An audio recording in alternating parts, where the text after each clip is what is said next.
Nessa videoaula, vamos tratar da revisão de operações aritméticas básicas com o uso de materiais concretos. Na verdade, esta é a primeira parte, aqui a gente vai tratar da adição e subtração. Na próxima videoaula, que será a parte 2, nós vamos tratar da multiplicação e da divisão.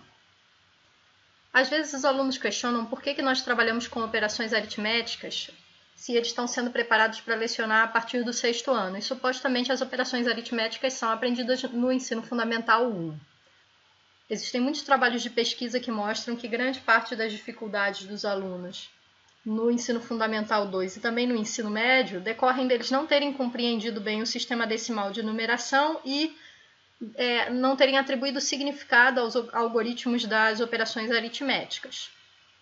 Além disso, os próprios PCNs falam da necessidade de uma revisão e que essa revisão não pode ser feita simplesmente como uma repetição dos algoritmos através da memorização. Aqui tem um trecho que está nos PCNs, e esse trecho se encontra nos PCNs para o ensino fundamental 2, tá? Neste terceiro ciclo, os alunos devem ser estimulados a aperfeiçoar seus procedimentos de cálculo aritmético, seja ele exato ou aproximado, mental ou escrito, desenvolvido a partir de procedimentos não convencionais ou convencionais, com ou sem uso de calculadora. Certamente, eles ainda não têm domínio total de algumas técnicas operatórias, como da multiplicação e da divisão envolvendo os números naturais, compostos de várias ordens ou daquelas com números decimais, e isso precisa ser trabalhado sistematicamente. O importante é superar a mera memorização de regras e de algoritmos, divide pelo de baixo e multiplica pelo de cima, inverte a segunda e multiplica, e os procedimentos mecânicos que limitam de forma desastrosa o ensino tradicional do cálculo. Bom, nosso foco é exatamente superar essa aprendizagem por memorização de regras e de algoritmos, que é o que faz com que eles cometam tantos erros. E para isso, para superar a memorização dos algoritmos, nós vamos trabalhar com operações aritméticas usando materiais concretos. Bom, mas por que e como devemos usar os materiais concretos? Primeiro vamos ver a razão errada, que no final é a resposta da maioria dos professores a esse tipo de pergunta. Em geral, eles falam que é para tornar as aulas mais dinâmicas e divertidas. E a forma errada, que é muitas vezes a forma como o material concreto é utilizado, é simplesmente propor jogos ou atividades com o material concreto como uma introdução ao tema ou à aula, sem que essa parte do trabalho seja relacionada com a parte em que os conteúdos são vistos formalmente. Quando acaba a brincadeira, aí começa a aula com os algoritmos e com os métodos e não acontece a relação, a articulação do que foi visto no material concreto com aquilo que está sendo visto de maneira formal. E qual seria então a razão correta para você usar? Você não usa o material concreto para tornar a aula mais divertida. Você usa porque eles fornecem um registro de representação que é útil à construção de significado para os objetos matemáticos em estudo. Também porque os materiais concretos permitem que o aluno resgate esquemas que desenvolveu lá no nível operacional concreto, facilitando a atribuição de significado aos registros escritos, como algoritmos necessários à aprendizagem matemática.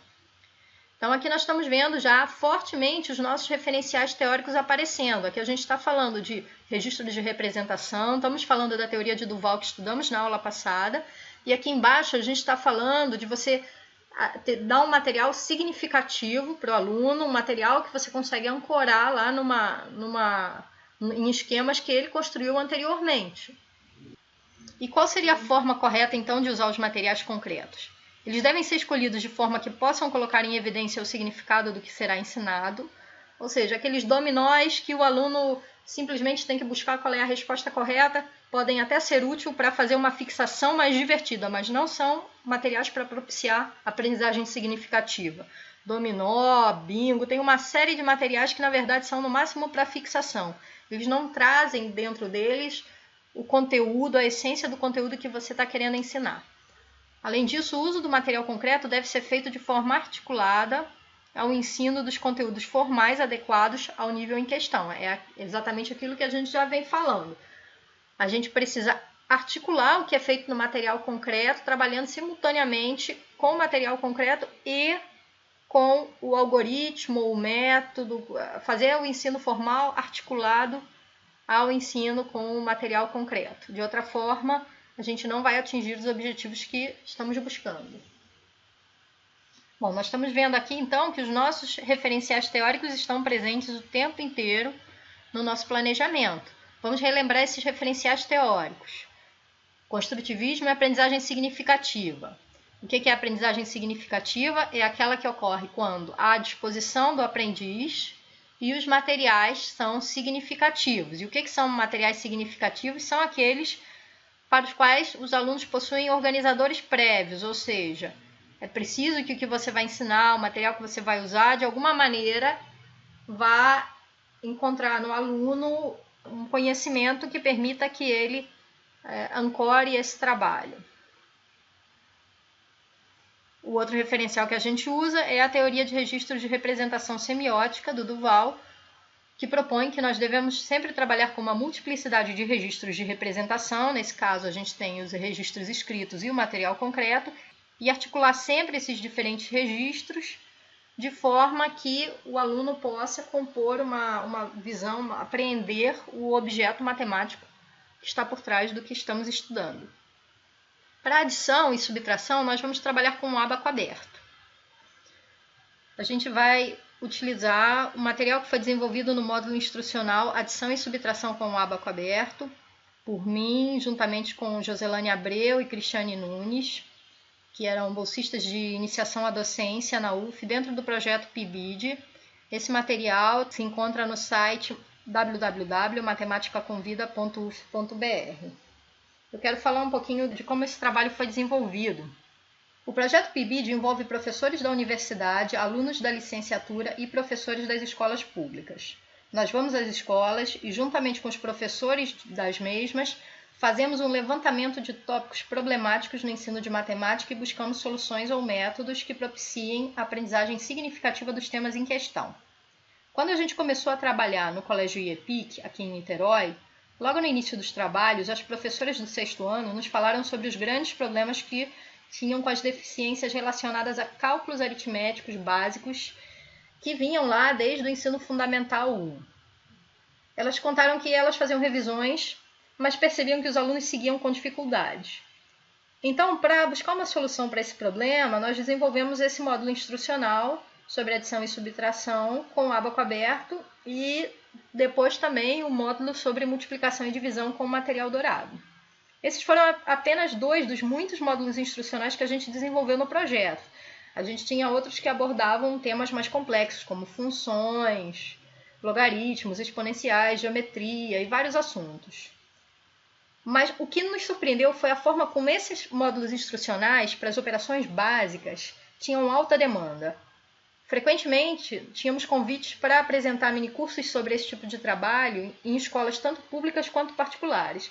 Em alguns casos, a demanda realmente vinha dos professores do ensino fundamental 1. E aí a gente explicava que, na verdade, esse trabalho foi desenvolvido para o fundamental 2 para o 6º ano e que eles deveriam adaptar dentro das realidades dos alunos do fundamental 1. Mas nós ensinávamos como utilizar o ábaco e o material dourado para trabalhar com as operações aritméticas.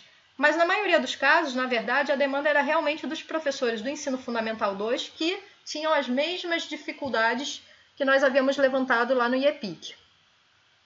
É por isso que essa revisão de como trabalhar os algoritmos das operações básicas de forma significativa, ela é parte do nosso conteúdo. Tem algumas variações e extensões desse trabalho. Você pode utilizar outros materiais concretos, possivelmente com materiais reciclados. Se você não dispuser, por exemplo, do ábaco, você pode usar copinhos de iogurte, por exemplo. Coloca lá 4 copinhos de iogurte para fazer o papel dos pinos e, em vez de argolas, você usa palitos de picolé para colocar dentro dos copinhos, explicando para o aluno que cada copinho representa uma ordem. Cole os copinhos numa base e coloque lá unidade, dezena, centena e milhar nos copinhos e coloque os palitos. Então, aí dentro, no máximo 10 palitos em cada copinho. Tem muitas outras opções que vocês podem criar quando não houver a possibilidade de dispor do ábaco. Uma extensão possível desse trabalho é trabalhar a subtração e a adição com decimais. Muitos ábacos, aliás, de um lado tem as letras U de unidade, D de dezena, C de centena e M de milhar, e do outro lado tem letras que correspondem a unidade, décimos, centésimos e milésimos. Nesse caso, as letras, né, a ordem muda, né? Você tem primeiro o U, depois à direita o D, depois o C mais à direita e finalmente o M mais à direita ainda, que é para trabalhar com os números decimais. Outra extensão possível é trabalhar a soma e subtração de números inteiros. Nesse caso, a minha sugestão é que você use argolas de duas cores, por exemplo, azul para positivos e vermelho para negativos. E aí, então, você, quando bota num pino 2 vermelhas e 3 azuis, você anula cada vermelha com uma azul, ficando como resultado com uma argola azul naquele pino. Você deve sempre articular, nesse caso, ao trabalho feito na reta, porque os inteiros eles têm uma visualização muito boa na reta. Então, o que significa adicionar uma argola vermelha, por exemplo, que é um número negativo, uma unidade negativa, no pino das unidades? Significa dar um passo para a direita na reta. E se for no pino das dezenas? Significa dar 10 passos para a direita na reta. E os azuis seriam associados a passos para a esquerda, unidades para a esquerda andadas na reta. Uma observação interessante é que a revisão de operações com números naturais, essa que a gente propõe aqui nesse módulo instrucional, ela pode ser feita como uma etapa para preparar o trabalho com números inteiros ou com decimais. Nesse caso, além do benefício de você estar fazendo a revisão da adição e da subtração com números naturais, atribuir significado aos algoritmos, você também já está promovendo a familiarização do aluno com o material concreto, com o ábaco aberto, o que vai ser útil depois quando você for trabalhar, seja com os decimais ou com os números inteiros. Vamos ver agora então quais são as etapas do trabalho. Começamos com a manipulação do ábaco, explorando o material. Depois passamos para a representação dos números no ábaco. Em seguida, soma no ábaco e soma pelo algoritmo de forma articulada. Depois, subtração no ábaco e pelo algoritmo, sem substituições. E depois nós trabalhamos as subtrações com substituições. Finalmente, exercícios, mas na verdade os exercícios não estão no final. Eu coloquei aqui no final, mas os exercícios permeiam todo o trabalho. Eles são realizados após cada etapa, nós fazemos exercícios, não só para o aluno poder fixar aquela aprendizagem, como também para a gente poder verificar se o aluno compreendeu realmente ou não. Explorando o material. Sempre que usamos qualquer material concreto, é importante dar algum tempo aos alunos para que eles manuseiem e se familiarizem com o material antes que você inicie a atividade. Senão eles vão ficar lá brincando com o material, tentando conhecer, ver as possibilidades do material ao mesmo tempo que você está tentando fazer a atividade. Claro que quando você já está com alunos, quanto mais velhos são os alunos, menor é esse tempo. Bom, a próxima etapa do trabalho seria a representação dos números no ábaco. Aqui no ábaco, nós temos que esse primeiro pino aqui representa a unidade, tem o U aqui, esse segundo pino representa uma argola que representa uma dezena, uma argola no terceiro pino aqui representa uma centena e uma argola no quarto pino, sempre falando da direita para a esquerda, claro, representa um milhar. Nós precisamos explicar isso aos alunos e dar significado aos pinos. Exemplificar a representação de números inteiros no ábaco, então a gente vai fazer vários exemplos, mostrando para os alunos como você representa um número no ábaco e como você lê um número que está representado no ábaco. A gente, aqui a partir da leitura, a gente usa exemplos sempre colocando também o algarismo zero, não somente, né? Você deve fazer exemplos sem o algarismo zero, mas é importante fazer também com o zero porque eles cometem muitos erros, tanto com a representação quanto com a leitura do número, quando tem o algarismo zero. A gente vai ver um pouquinho mais adiante isso. E a gente deve explicar também as substituições que correspondem à passagem de uma ordem para outra. Quando a gente vai ensinar a representar números, a gente deixa claro que assim como nós temos algarismos só de 0 a 9, você também não pode colocar em nenhum pino mais do que 9 argolas. Não faria sentido. Quando você fica com 10 argolas no pino das unidades, você deve substituí-las por uma argola de dezena. Quando você fica com 10 argolas aqui no pino das dezenas, a gente substitui por uma argola no pino das centenas. E quando temos 10 argolas no pino das centenas, trocamos por uma no pino dos milhares. Agora, sobre a representação, aqui tem alguns exemplos que vocês podem trabalhar tanto a parte de representação quanto a parte de leitura. Esse último exemplo, 524, não traz o algarismo zero. Está aqui. Já esse exemplo, 4051, ele traz o algarismo zero aqui. Algumas vezes os alunos, quando eles vão redigir, você pede para que eles escrevam no papel o número que está representado, eles botam 4, 5 e 1. Esquecem que esse pino vazio significa que tem um zero, zero centenas. Então, muitas vezes, vocês vão observar que eles vão representar isso aqui na forma escrita como 451. A gente quer exatamente que eles entendam que estão cometendo um erro quando fazem isso. Também quando nós pedimos aqui nesse exemplo 2307 para eles representarem esse número no ábaco, muitas vezes eles se equivocam, colocam aqui 7 argolas na unidade, mas essas 3, em vez de colocarem na centena, eles colocam no pino das dezenas. E depois essas 2 argolas dos milhares acabam vindo parar aqui no pino das centenas. Isso porque eles esquecem que onde há um zero é necessário deixar um espaço vazio. O zero tem um significado. Então, em vez de representar 2307, muitas vezes eles acabam representando 237.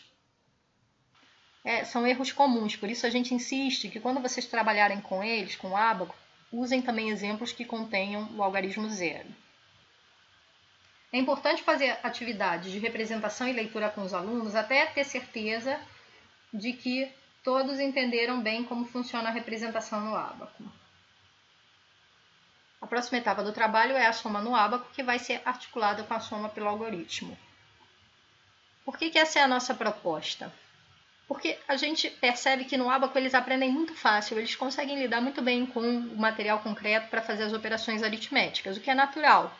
Então, o que a gente quer fazer é ancorar o novo aprendizado, ancorar o aprendizado sobre o algoritmo, que na verdade nem é novo, essa revisão dá significado ao algoritmo com base nessa compreensão que eles têm da operação no material concreto. A gente começa colocando um algoritmo no quadro de uma operação simples que nós faremos, 12 mais 9 nesse caso, e representamos então a primeira parcela da soma aqui no ábaco, 12.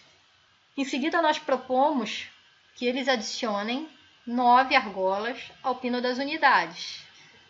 Ao fazer isso, eles devem verificar que ficamos aqui com 11 argolas no pino das unidades, o que não é permitido, o que não é possível, já que também aqui eu não posso escrever 11 no espaço aqui que tem para a unidade. Eu só tenho algarismos de 0 a 9.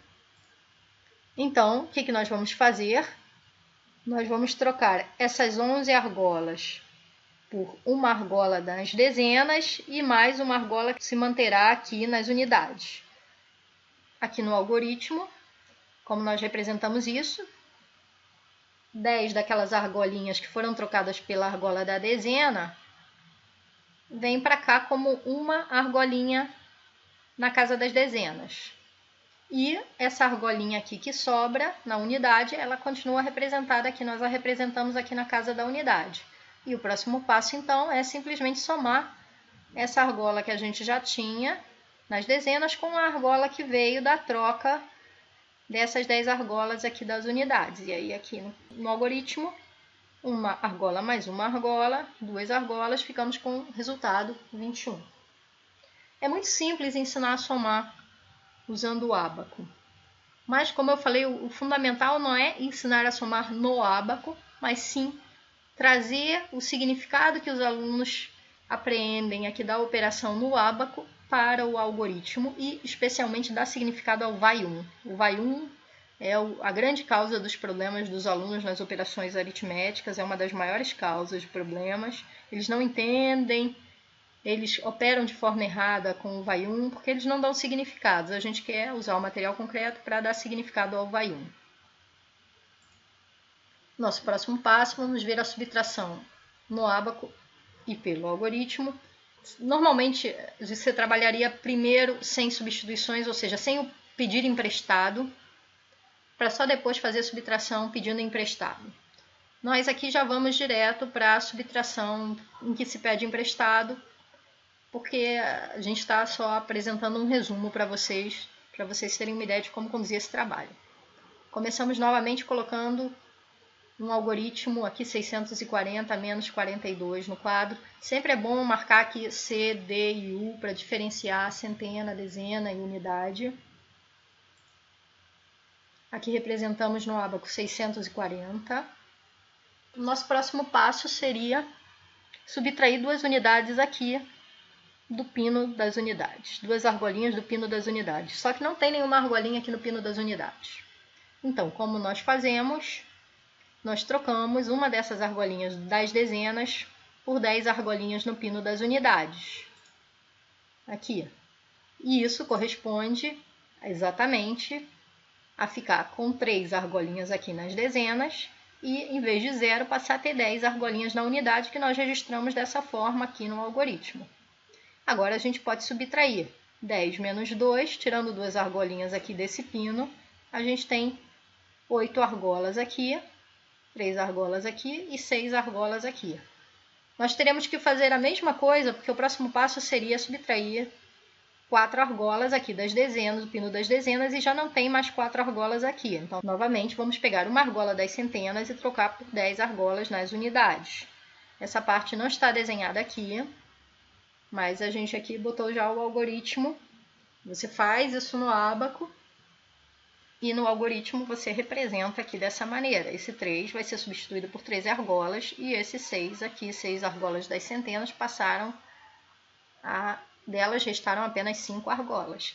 E agora podemos efetuar. Retirando 4 argolas dessas 13, vão sobrar 9 argolas. Retirando 0 argolas das 5, sobram 5 argolas e o nosso resultado está aqui. Aqui nós estamos fazendo tanto a soma como a subtração de maneira muito rápida, porque é só para vocês observarem as principais linhas do trabalho. Mas é importante que, se você for usar esses recursos na escola, você tem que fazer isso bem devagar, repetir várias vezes, se certificar que seu aluno está entendendo e está conseguindo fazer por conta própria. Depois viria a parte dos exercícios, mas como eu comentei, na verdade, entre cada etapa do trabalho, você sempre deve fazer exercícios. Lá nos módulos instrucionais, você encontra as listas de exercícios já prontas para você usar com esse módulo. Qualquer trabalho que você vai fazer com material concreto, ou seja, com o que for, é sempre importante que você monte uma lista de exercícios para que os alunos possam fazer a fixação do conteúdo. Na verdade, a fixação da aprendizagem na matemática, ela tem nos exercícios uma ferramenta muito importante, um aliado muito importante. O que é fundamental nesse trabalho? Deixar os alunos manusearem o material concreto. Mostrar um ábaco apenas para eles, fazer as operações e mostrar como é que elas são feitas não é suficiente. É preciso que eles tentem, que eles façam, que eles usem o ábaco para somar. Realizar as operações no algoritmo em paralelo com o trabalho no ábaco. Para que a aprendizagem seja significativa, não basta você ter vários registros de representação. É necessário que esses registros sejam articulados para que o aluno compreenda o que acontece em um deles quando você faz alterações no outro registro. A gente viu isso no trabalho de Duval. Por quê? Bom, nós acabamos de explicar. Para que a aprendizagem seja significativa, é necessário que os alunos possam ancorar sua aprendizagem em conhecimentos que eles já têm. A gente, através do material concreto, consegue isso. Consegue que eles atribuam significado para as operações no algoritmo, a partir do significado que eles trazem lá do material concreto. E é importante, para que isso ocorra, como nós vimos segundo Duval, que esses registros sejam trabalhados de forma articulada. Isso era o que nós tínhamos para ver nesta aula. Nossa próxima aula deve tratar de multiplicação e divisão com material dourado.